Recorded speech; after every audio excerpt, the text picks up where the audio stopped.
que heu vingut així a passar un dia, a passar-vos-ho bé, però també a recordar trossos de la nostra història, de la història de València, perquè la història, que és el que ha passat, forma part de la nostra memòria. Tornem a recuperar què era la ruta de la seda. Tornem a recuperar aquest contacte entre dos mons, entre Occident i entre Orient. I jo vos anime també a que tingueu aquesta ment àmplia, a que viatgeu, a que conegueu món, a que rebeu hospitalàriament els que venen ací per el motiu que siguen, a que fem aquest món més menut i a que fem aquestes ments més grans. El món sempre ha de canviar i sempre ha de canviar a millor i la societat valenciana confia en vosaltres per a fer aquest canvi del món cap a millor. Moltes gràcies i que ho passeu bé. Aquest descobriment va ser amagat durant molt de temps i sols els emperadors i gent molt rica es podien permetre aquest luxe. Però a meitat del segle VI el secret va eixir a la llum. Des de Xina, passant per Pèrsia, Turquia i el nord d'Àfrica, va arribar a l'Horta de València, omplint-se els nostres camps de moreres. Així es creava la ruta de la seda. Qui no ha tingut cus de seda en casa? Com es mengen les fulles? Les has de canviar molt sovint. I qui podia pensar que d'aixos capolls podria eixir un teixit tan meravellós?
Estamos encantados de poder colaborar con UNESCO Valencia en esta iniciativa de llevar a los jóvenes de la Comunidad Valenciana a conocer la importancia de la Ruta de la Seda, sus lugares más emblemáticos en la ciudad y, como no, un punto clave como es el puerto, el punto que nos ha conectado históricamente con Allende los Mares y que, bueno, hoy día, pues, lógicamente ha sufrido una transformación importante de como era hace 500 años, pero que sigue constituyendo hoy día la principal puerta de entrada del comercio marítimo con Extremo Oriente y con China como primer productor mundial hoy día y primer país con el que se comercia y con el que comercia España y nuestra Comunidad Valenciana.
Nos ha gustado más principalmente el viaje en barco, porque no es algo que hagas muy habitualmente. Nos han explicado mucho sobre la elaboración, los aparatos que se usaban antiguamente.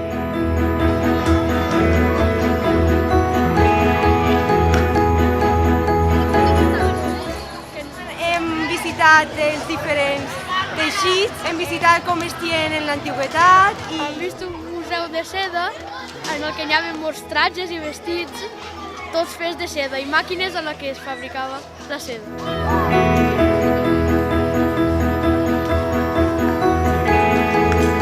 Les estreles teixien. Claro que sí, perquè les estreles estan quietes en el cel i com la Terra va pegant la volta, què passa? Esta part de la dreta són tota la part d'Àsia que es diu ruta terrestre. En canvi, des la taca blava, que sí, es diu ruta marítima.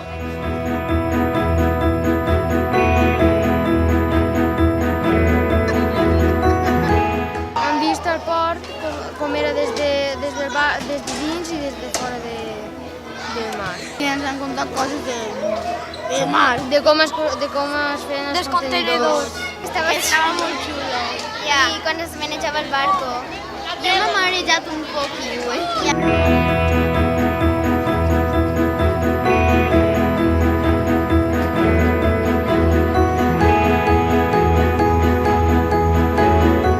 Molt bé. Per a tornar-ho a repetir. Per a tornar-ho a repetir.